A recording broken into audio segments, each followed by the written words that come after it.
Hey, and welcome everyone to the Environmental Justice Collaborative Governance Committee's meeting for February 2023.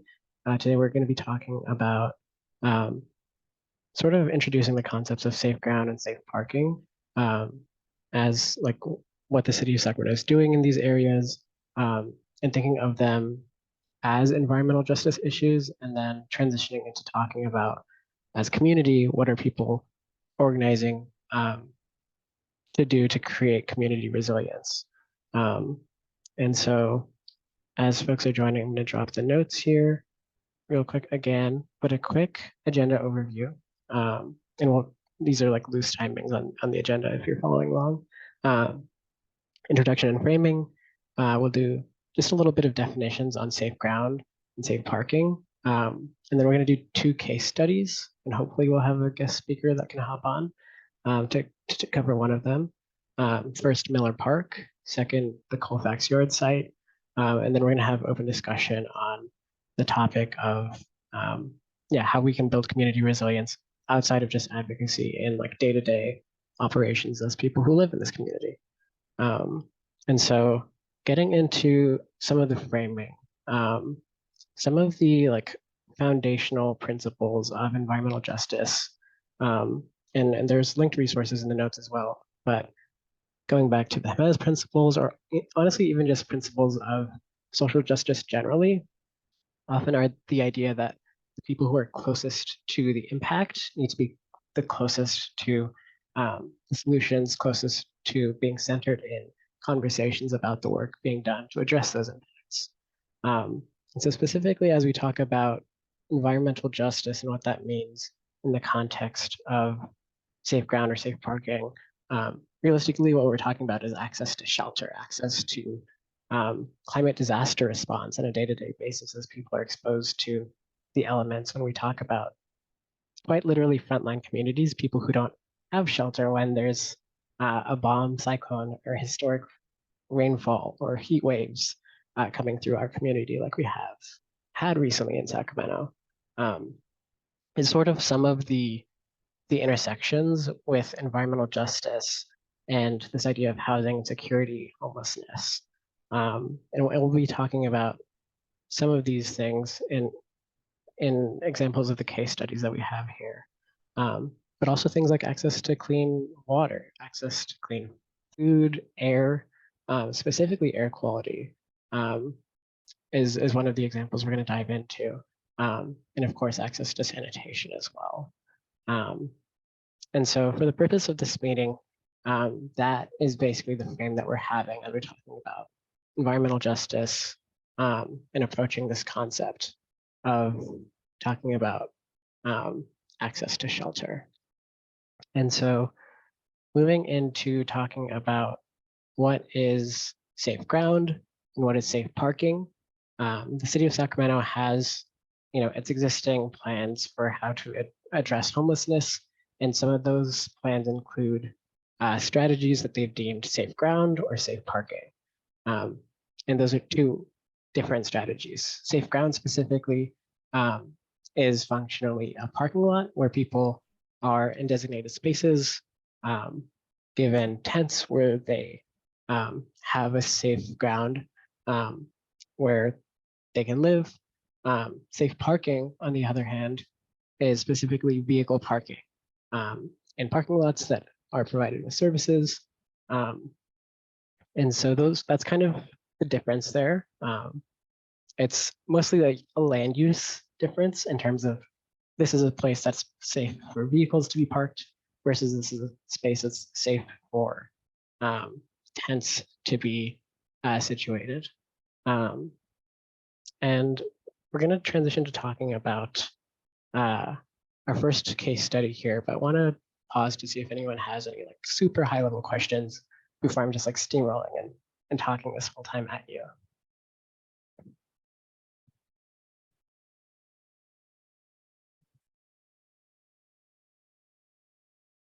Okay, not hearing any major flags. Going to dive into our first case study, which is Miller Park. And the timeline on this, I will admit, is not super nailed into my head, as it was one that was developing while we were coming up with the agenda for this meeting. It's something that has been rapidly changing in just the past 2 weeks. And so what Miller Park was a safe ground that provided shelter space for people to have tents close to the river in Sacramento. In the recent January storms, people were given housing vouchers and relocated. And there was concern that the park or the safe ground would be closed.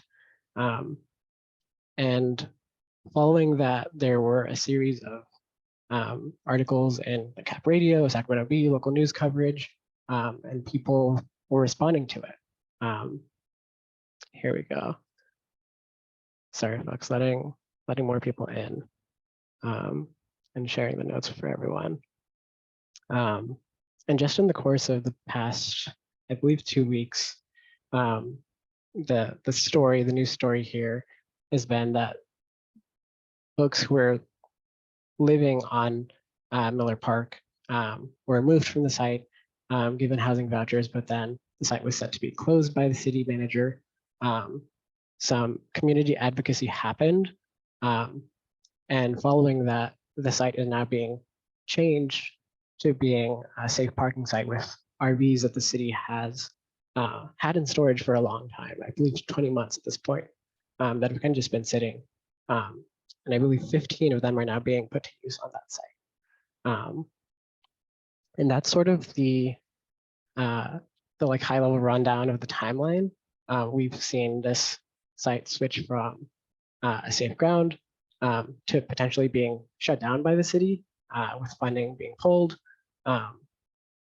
Exactly, and people are bringing up good points here in the chat that funding was already allocated to the site.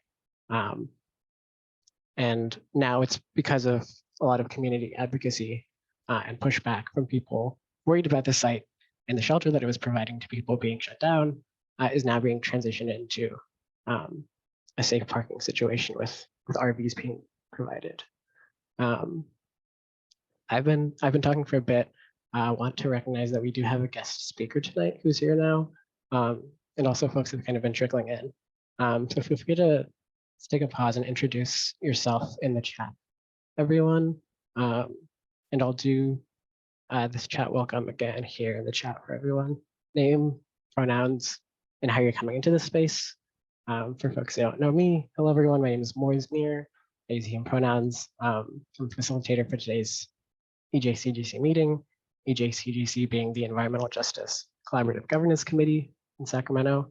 We are a fully community group, don't work for or not part of the institution of the city, but try to discuss environmental justice issues as they relate to the city. Cool. And want to maybe give platform to Nikki, if you want to quickly introduce yourself, who will be our guest speaker as we transition from talking about Miller Park as an example to talking about Colfax Yard. Oh, sure. Hey, y'all. My name's Nikki. I use she, her pronouns, and I organize with Sacramento Homeless Organizing Committee. And I've been around and helping support organizing at Camp Resolution and other places across Sacramento since I joined Shock in 2013. And, you know, against sweeps and poor housing, of course, those are the two main, and, you know, and yeah, thanks Moise for having us to talk about it. Cool. Yeah, thank you for introducing yourself. So far, just to reground everyone, I know people join in at different times. In the agenda, we've gone through introduction and framing. We did a little bit of definition between like safe ground as specifically a site that people can put tents on and live on versus safe parking, which allows vehicles to park on, but not necessarily tents.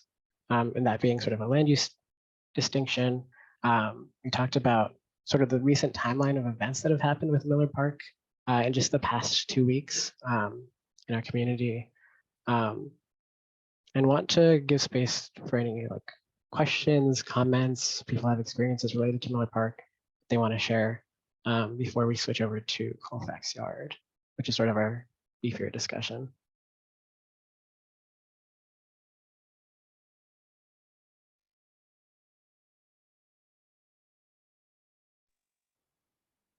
I could just have a little bit of experience around Miller Park. Basically, some of the issues with it were surrounding the fact that it was on asphalt. It was tents on asphalt. The only water source many times, unless advocates brought bottled water, was water from a hose. And so those are some of the issues that some advocates had with the treatment of the folks there.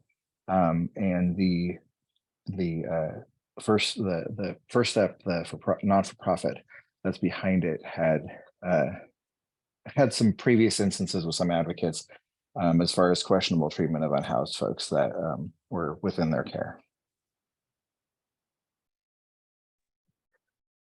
Thanks for lifting up those comments and seeing some other folks agreeing and sort of the reactions. Yeah, anyone else?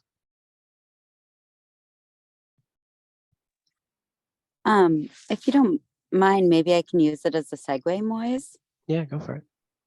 Cool. Yeah, I appreciate that. I mean, what we saw at Miller Park and also what we saw at the X Street encampment, and even at there was like a one sort of in between, if y'all remember, there was an RV safe quote safe ground run by First Steps community in between those two sites for some time. And what we saw was sort of like these environmental and also like human environmental needs being sort of discarded as secondary when it came to city run encampments. And we'll see. I hope it goes better with the coming of trailers to the Miller Park site. But when trailers were at the site right between Miller Park and X Street, they wouldn't allow them to use their stoves, or they wouldn't allow them to. There were all these like very intense barriers. They wouldn't bring in the sewage for resources for them to use the utilities that were available within their trailers, right? So, and that remains, I can use this as a segue. That sort of also, you can see the city has offered some trailers because of the land use variance with the site that we've taken here at that folks have rightfully, that was promised and then taken away from them, and they decided and organized back so wonderfully to take the space to say, you made this for us. You literally poured over $500,000 into it so that people could live here. You swept people, and they failed to keep that promise and scrapped the site. And people took, and that's so beautiful. And that's part of what environmental justice is about, is we're keeping promises to each other. This is not, we are going to hold our municipalities accountable to the ways that we can. But you saw the storm, it ripped up Camp Resolution the same way it ripped up Miller Park. We're going to see increasing storms of this magnitude do this kind of thing to the communities of people who live outside. And that goes with both winter and summer extremes. And if we are going to really address the solutions to those problems, if we're going to look at climate resiliency, we're going to have to be looking at long-term climate housing. These are mitigating these short-term or like safe parking or safe camping sites. They are, I don't think they're short-term and that they're only going to be around short-term is how the city would like to call them short-term, LOL, and like to manage them with their contracts and leases. But they're not actually short-term in that they're not, trying to resolve a short-term problem, which is unsheltered homelessness, which of course has to do with housing.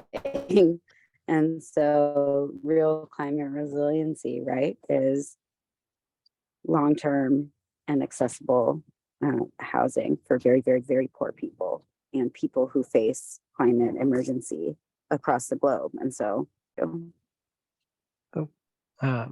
it looks like you may have come on mute, and you were cutting out just a little bit as an FYI. Nikki, but thank you for that, like really insightful, I think, super high level kind of summary and direction. Can we take a few steps back and kind of structure this a little bit more, kind of recognizing that maybe not everyone here has all of those definitions or all of the context of that timeline, and maybe start with, first of all, what is a sweep? For folks who are not familiar, sweeps are sort of what are referred to as like when a city or municipality or law enforcement agency forcibly removes an encampment or a group of homeless people, or like unhoused people, from a site, often a sidewalk. And so that's sort of like what a sweep is. Nikki, can you hear? Are you good to come off mute? Yeah. oh and sure, increasing. yeah, happy to talk more about it. I mean, it rides a spectrum, and of course sweep is controversial language in and of itself. Of course, this is displacement, this is eviction. I use the word sweep still because it's still, vernacular, it's still colloquial in the space of people that it happens to, but I recognize the dehumanizing nature can also be we sweep trash, right? And that's actually, when the state talks about it, they talk about encampment cleanup, encampment resolution, which is actually so interesting, right? Because we talk about camp resolution. We, even move towards that in terms of name. But what does resolution mean to people and to the state? It means so that people don't see it anymore. And to people out here, it means long-term housing. And a sweep is a regular practice of many different municipalities and also different jurisdictional authorities like Union Pacific or Regional Transit or BARTs, so on and so forth, that will remove people from public or private space where they're enacting acts of basic survival, like living, sitting, lying down, sleeping, storing their property, cooking, eating, praying, so on and so forth. And that act is then further, criminalized. Both, people, you've heard Phil Cerna. Some of you may have heard Phil Cerna talk about, criminalization falls flat. So many of them have actually said that it falls flat for them. This isn't criminalization, but people are truly bodily tortured. One, to have to move all their belongings. Imagine if you had to move all your stuff without a truck or a car or somebody to help you, and you had to move it so far. And then a few days later, they said you have to move it again because now this new place you're in also isn't suitable for your being. And so it's not just, yeah, I want to also like be able to connect this to how it is related to ongoing climate migration and our capacity to handle what's coming. And if our only capacity is ongoing policing, displacement, internal displacement, so on and so forth, from one block to the next block to the next block, we're not really addressing even internally already what's going on. And then we're not having a look forward at what we need to be preparing for. And we are preparing, in fact, with criminalization and with policing and with caging, And that's uncomfortable for me. I hope for something different for each other and our loved ones and people who currently live outside and people who may come to live outside in the next time, or who may come here and not have a stable place to live. So I think there's a lot of related things. I'm sorry to try to jumble them all, but I think No worries. local sweeps relate to global displacement 100%. I just want to tie that. Absolutely. And even, that displacement is something we've absolutely seen specifically because of climate disaster and environmental disaster in our community, as we talk about environmental justice with entire towns burning down just next door in our community here in California. And there are lasting effects of that. And how are people affected by that? How do they show up in our communities, and how do our communities show up for them, if for them? Those are definitely related questions. And sort of with that kind of definition of sweeps, also want to name the destruction of property, destruction of medicine, destruction of legal documents in that process. That makes it so much harder to kind of how do you even handle that situation going through it. And I think one excellent way that we've seen in our community is camp resolution. And so for folks who aren't familiar, Colfax Yard, in addition to Miller Park, was just a sort of timeline here, or not necessarily a timeline with dates off the top of my head, but Colfax Yard was a site that was supposed to be a designated safe ground, as Nikki mentioned, and feel free to jump in here, Nikki, but was a site that was that people were removed from. They were told that it would be a site made for them. A parking lot was established, paving over the site, a fence was put up, and sort of this over $500,000 expense by the city was put into developing the site, at least with that basic infrastructure.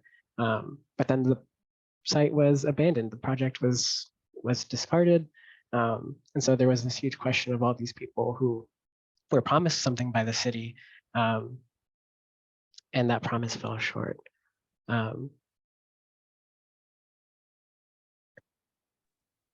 And I'll say they tried to use environmental reasons. And, this is something they've known about since over 2011, the possibility of toxicity.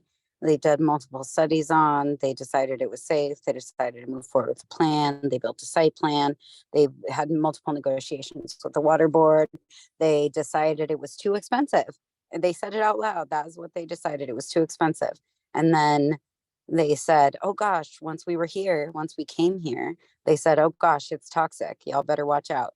And that was truly, people here had said, we've been living in this, 2-block radius for 6 years. What are you talking about? Nobody's ever said anything for 6 years. And now, because we moved on to this site that they had decided was theirs, even though we're on stolen, Valley Miwok, Nisenan land, they said, it's toxic. And so thank goodness for good science, and the air is the same as anywhere else in the state of California.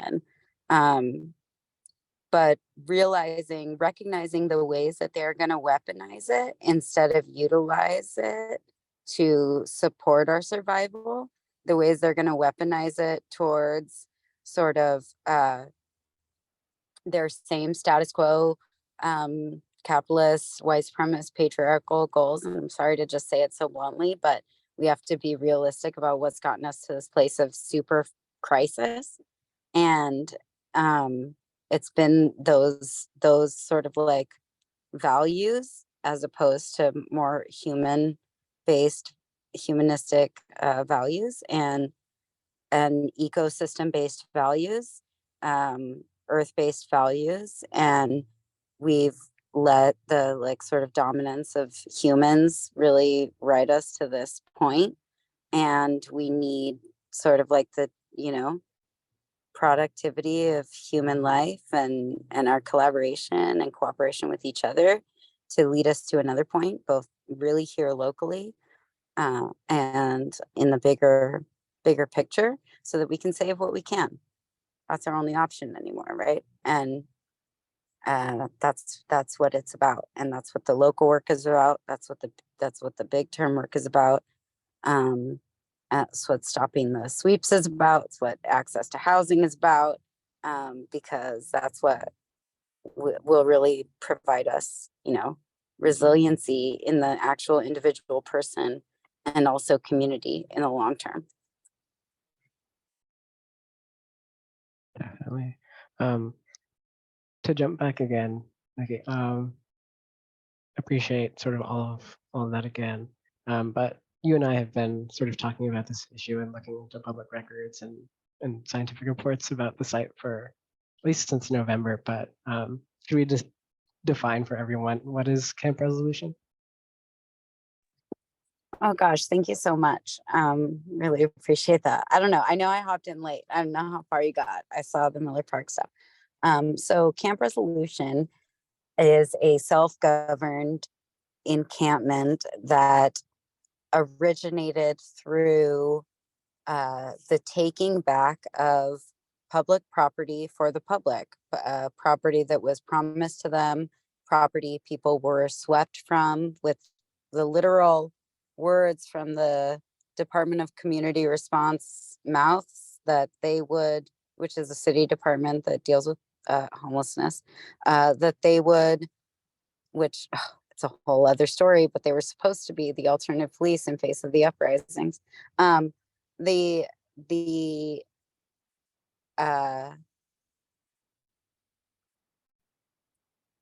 capacity, they were told that they could come back here and that there would be a safe parking site for them when they were swept multiple times from one side to the other and then again off the property entirely. And they hold on to that promise. People here hold on to that promise. Not just that they could come back, but also that it would lead to housing eventually. And that idea of housing eventually, housing first, housing first. People have been through their shelter systems. That's, the city, it's not been good to them. The city And doesn't have open shelter beds. right. It's constantly, there are wait lists upon wait lists, but they want to, proceed with the narrative that people are simply service resistant. But people have simply been attempting to access services that don't work for them for so long, that they're trying something different now, especially with Camp Resolution, but also in many other places. And this idea that people deserve access to long-term housing options that are not going to just kick them out, that are not a temporary shelter option, that are suitable to their needs and specific to their situation and trauma and so on and so forth, it's super reasonable. And all the systems that are trying to work towards whatever type of housing exists should fall in line. Thanks. And we're going to eventually transition to the discussion of community resiliency. But before that, I wanted to sort of catch people up on the, like for the record, what are the environmental concerns around the Colfax Yard site? What is the Colfax Yard site? And so it's a site along Arden Way and Colfax Street, I believe. It's a formerly city property that had underground storage nearby. And so there is historic concern of groundwater contamination on the site. And specifically a 2011 report names the claim of concern that benzene and a few other toxic chemicals could percolate through the ground surface into structures on the site. And so when we opened with the question of what is a safe ground versus a safe parking, the city of Sacramento has a land use variance, or has a variance to their land use covenant on the site with the local water board that allows them, and this was recently approved in January 2022, I believe, following paving of the site, that the site is safe for safe parking. It's not legally safe for safe ground. And so that like land use jurisdiction there. And so safe parking was the designated site that was abandoned as part of the city's homeless master plan, I believe is the term. And in reality, what are the actual air conditions on the site, or air quality conditions on the site? For benzene specifically, fall 2021, I believe December 2021, city's own contracted study proved that benzene on the site is equivalent to anywhere else in the state of California, but there does technically remain that concern of accumulation of those particulate matters in surfaces on top of the ground surface. And so that includes housing. So the site is not zoned for housing. Within the variance and like this technical document, that also includes tents. It's debatable whether tents could actually accumulate given their porous surface. And as we sort of transition into sort of the discussion and what can be done to build community resilience, I want to shout out the work that United Latinos is doing and has been doing for a while, and others in our community on community air monitoring. And they'll be hopefully coming out to the site to get samples and test the actual air quality. And potentially that can be a resource to prove the conditions of the site, whether they're safe or not safe, and provide community resiliency, provide safety to the people living there, alleviation of their concerns that it is in fact whatever condition it is.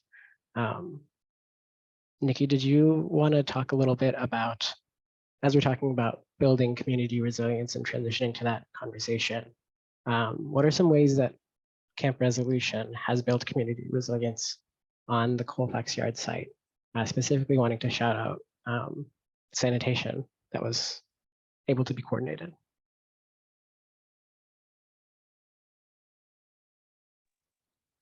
Right. So, I mean, I'll say everyday survival out here is community resilience. Folks fighting against, A, the elements, and B, just the shuffle bustle from here to there at camp or not, is a community resilience that is happening. But absolutely, we were so blessed by this very wonderful person, Janice, who said, "We need to get this done for y'all."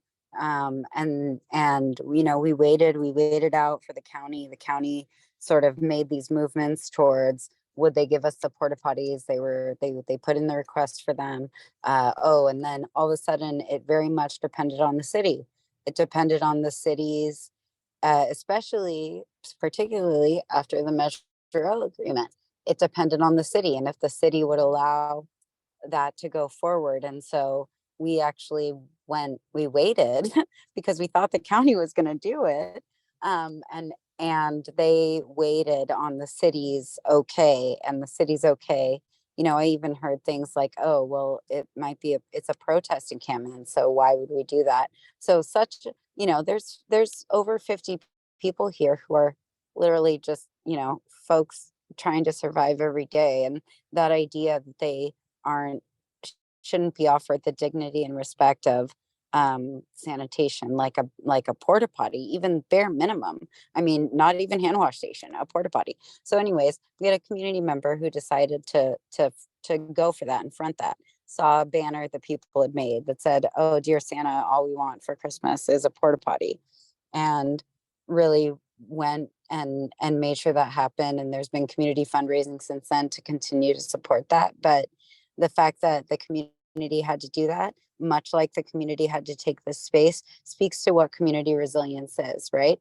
It means that the community is doing for itself what it needs, because oftentimes, and I really am very tragically saying, the state is leaving us behind. And so it really does take the community to do for each other a process we both call mutual aid, and then eventually dual power, where we've built it up to where we are doing it for each other. in a way that is the power that is what they say they are, but aren't. And yeah, so folks, you know, it goes everything from, you know, we goes from everything from rain boots. People need rain boots so that they don't lose their feet. Honestly, I can't count the number of people I've known who've lost their actual feet, which I can't, yeah, I mean, I don't even want to talk about, but I'll mention, all the way to how do we establish real housing for people? So how do we get rain boots and how do we get housing? That's the spectrum on climate resiliency here in Sacramento County.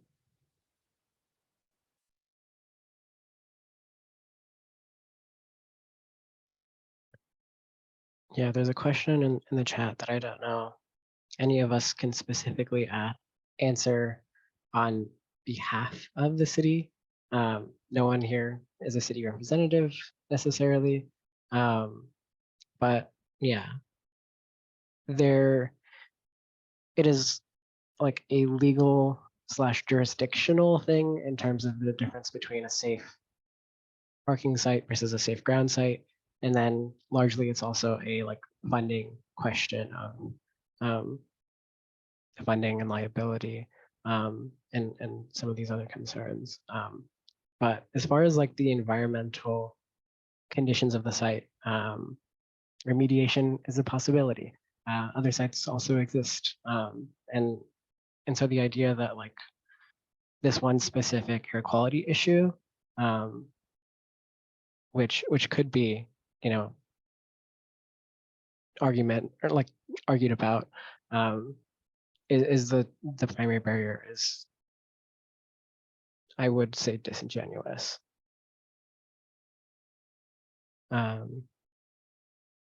Yeah, so far this conversation is, as we were kind of doing that kind of presentation / guest speaker, has been a lot of me and Nikki talking back and forth at one another. But as we're transitioning to this more open discussion, and I'll frame the question in the chat for everyone, I want to open the space up for more folks to talk. And yeah, no worries at all. There was a hand up if someone wanted to chime in.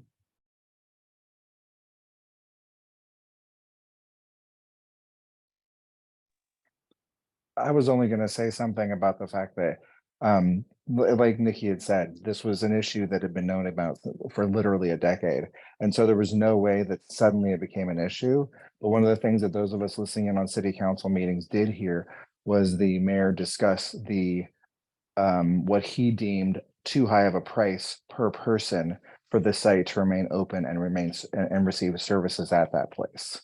And we've seen this used before, environmental issues used as a way to try and stop from giving people services and housing. A very similar thing happened when after the Caltrans construction is done under the WX freeway, there was a plan to put in tiny houses, and one of the nearby business owners sued under the claim that the people that would be living there would be subject to horrible air quality living in the tiny homes under the freeway. But the thing is that they're going to be living under the freeway regardless.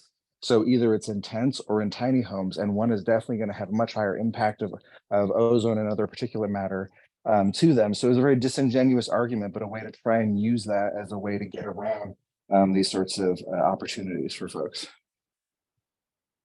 And one thing I will say, as we get into the rest of this discussion, and would love folks' input on this question. This space specifically is not an advocacy space. We recognize that there are so many other spaces in our community that do advocacy, and we're sort of just talking about issues here and there to point people in those directions. But we also want to make tonight specifically actionable. And yeah, I'm so glad that we got to speak with folks organizing around camp resolution. Namely, tomorrow is raining. Tomorrow is raining. The next day after that is raining. And so tangibly, what can be done in terms of building community resilience is sort of the open question. And I have framed a few examples of things that can be done, respite centers and mutual aid. And in both of those categories, and also if there are other categories that people have that they want to discuss, sort of these last 15 minutes are kind of just open space to have that conversation together. Stephen, go for it.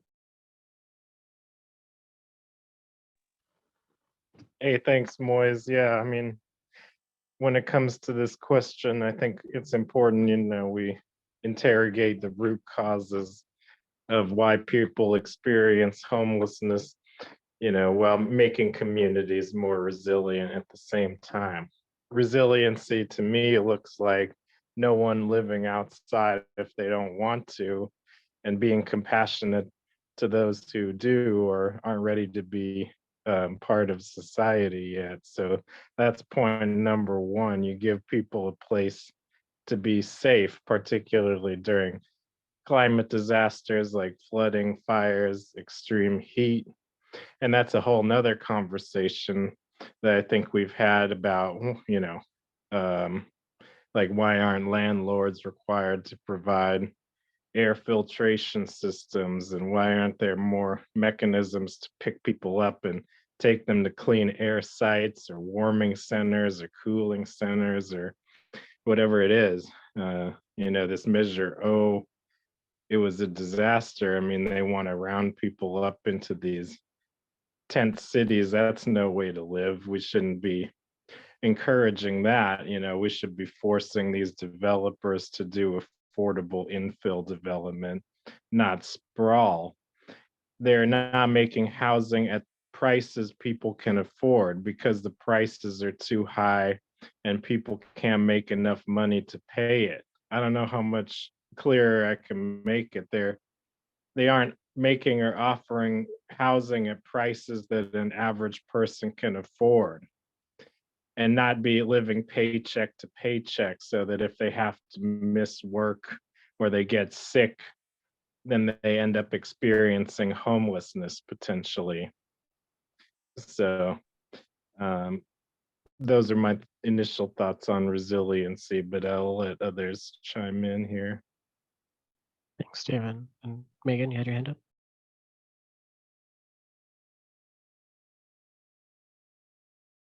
Yes, sorry, it took me a minute to unmute my phone.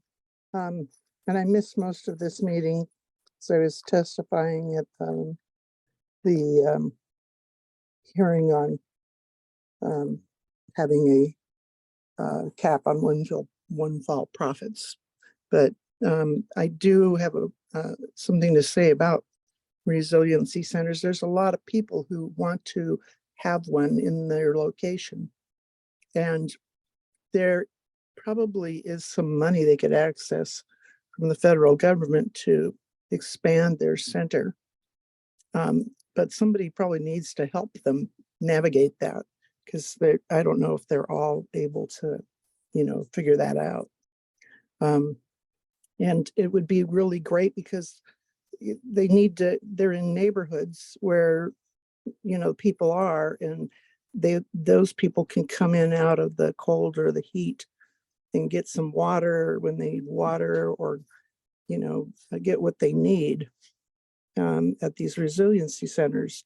And I think it's a real shame that the city and county aren't focusing on that, because there may come a time when people, because of anything like flooding or fires or any number of things, could end up being in need of a resiliency center themselves.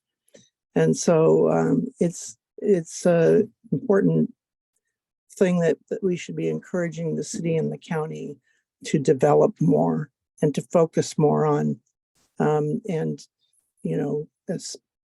spend some effort on at least supporting them in navigating the system a little bit.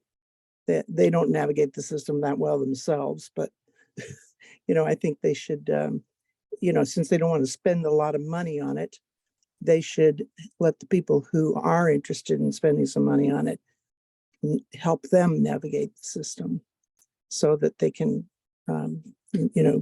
access the government funding to help, because there's times when people need to be inside for whatever reason. Yeah, absolutely. And increasingly, of course, we are seeing the need for clean air centers when there's wildfires, cooling centers, warming centers, community centers that have access to power if you have a life support device or you need power for some other reason in climate disasters and emergencies. Right. That's one of the things that a lot of these centers want to put solar on their roofs and put batteries so that they can have power under all situations. And they should be given a priority and be assisted in doing that. And SMUD should be looking towards helping them at a lower rate to, access those kinds of services for the people. So that's one thing I really would like to see happen. Thanks. Yeah, thank you. And we've already touched on the idea of the city and the county on occasion opening sort of weather respite centers in response to forecasts. And we could have a whole conversation about that. We're not going to in the remaining few minutes. But one resource that I did want to shout out, in addition to sort of like municipally operated weather respite centers, is this idea of like community operated or organizationally operated weather respite centers that do exist in our community or have recently come to exist in our community. Wanted to recently shout out the Alchemist CDC Cooling Center program. Nikki, do you want to go? And then Megan, you can go again. Oh yeah, also I'll say on that note, thank you so much, Moise, was that Organized SAC put together a cooling center during this most latest multiple heat waves in the summer. And so I think, and beyond that, multiple individual community members put up actual cooling centers outside their house, where they had maybe a canopy for the shade and a ice chest full of cool water, or a mister or a fan, so on and so forth. And that's huge work, this very specific neighborhood based direct support for the people who live outside around you in these emergencies is big time. And when the city does it, I'll say we're not benefited too much in terms of the community who lives outside. And I'll say it's not because they couldn't be beneficial. It's because the way that they do it isn't built for that. They could, this idea that they do it so specifically and it feels so arbitrary, and they set it up so immediately and then expect some kind of community mobilization or something. I don't even know how they expect it because they don't get the word out like that, but they do it at such short notice and without such clear and specific guidelines that we're left without an availability to depend on it. And I think what we need in emergency is to depend on something. And for people who live outside, it's no different. And we shouldn't be expecting something, or with people who live without proper heating and air conditioning, we shouldn't be expecting something. We shouldn't have some sort of different thing for them. We should be providing this sort of like upfront an emergent response that actually meets the need. And we've repeatedly failed to do so as a city and a county. And we talk about flood notices. They made flood notices on encampment sites, and they told the people living there it wasn't because we're worried about your own self flooding. It was because if your trash goes into the river, So we have a whole twisted idea on the municipal level of what environmentalism is. And we really need to do some work to hold them accountable to what it really is, because they're out here sweeping people in the name of environmentalism, instead of providing suitable climate resiliency options. And I think naming some of those challenges in case they weren't clear to everyone, this idea that when these weather respite centers are opened by municipal governments, it is so often very last minute and so often without resources to get there, or clear direction, or conditional with X or Y string, or you can't bring your pet, or this or that, which is commonly sort of the story that we hear in lots of different services. We've, I think, seen market improvement, that I would say, in like some of how local governments are responding to advocates calling some of that out, but of course is nowhere near the level that many of us would like to see. And so often those resources that are poured into creating those centers fall flat with not meeting the people who have a need for them. And there's sort of this gap. And as we are sort of coming to the kind of last few minutes of like thinking about community resilience, just want to make sure we're grounding sort of in thinking about that question of how we can close as much of that gap as possible together. And what does that mean in our day-to-day lives? Does that mean buying rain boots or supporting tents for our neighbors? And there are links to do just that.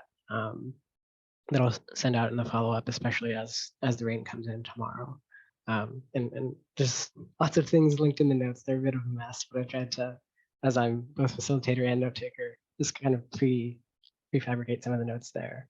And yeah, there's lots of resources there, including a food map. Want to shout out the incredible network of community fridges and pantries that have popped up in recent years in our city and broader community that are excellent community work and examples, I think, of community resilience. Any other? Yeah, definitely. Just speaking to some of the comments and other resources that are needed, warm blankets. Yeah, and a reminder that this space specifically is not an advocacy space for any one issue, but there are spaces that are advocacy spaces for a number of different issues as they relate to this and other environmental justice issues. And if you represent any of those spaces, feel free to plug yourself in the chat, or if there are any other resources that people want to share in the chat, feel free to do that as well, or come off mute and shout something out. That's welcome too. I just wanted to bring to attention everybody that the county has a new homelessness director of homelessness initiatives, whatever that means. But I saw her at a meeting, and she actually says she is also working on preventing people from becoming homeless. So if they need a bill paid or this month's rent to be able to stay housed, that would help them have less homelessness and less people to have to take care of in that area. So she's also working in that department. So I thought that people should know about that. So if they're on the verge of becoming homeless, they can, get in contact with her. She's also supposed to be dealing with, homelessness in general and setting up of shelters and getting people housed as they find housing for them. But I don't know that she's going to be in charge of building any housing. But that's what needs to happen is we need, like previous commenters have said, is that we need to build more low-income housing in the areas that are infill or that we can repurpose buildings to become housing. So that's my comment, but I wanted people to know about Emily Halcyon, Director of Homeless Initiatives at the county. And I put all her information in the chat. Thanks. Thanks. Yeah, thank you. As we're at time, just gonna go ahead and close this out. Yeah, thanks all for joining this conversation, whether you are new to this conversation or some of these conversations or topics and just listened in. I'm glad that you did and were present for that. And yeah, implore you to explore the follow-up resources and links in the email afterwards as far as tangible ways to be involved locally in building climate resilience, especially as rain comes tomorrow and the day after. And wanted to just shout out that our next, or not specifically the next meeting, but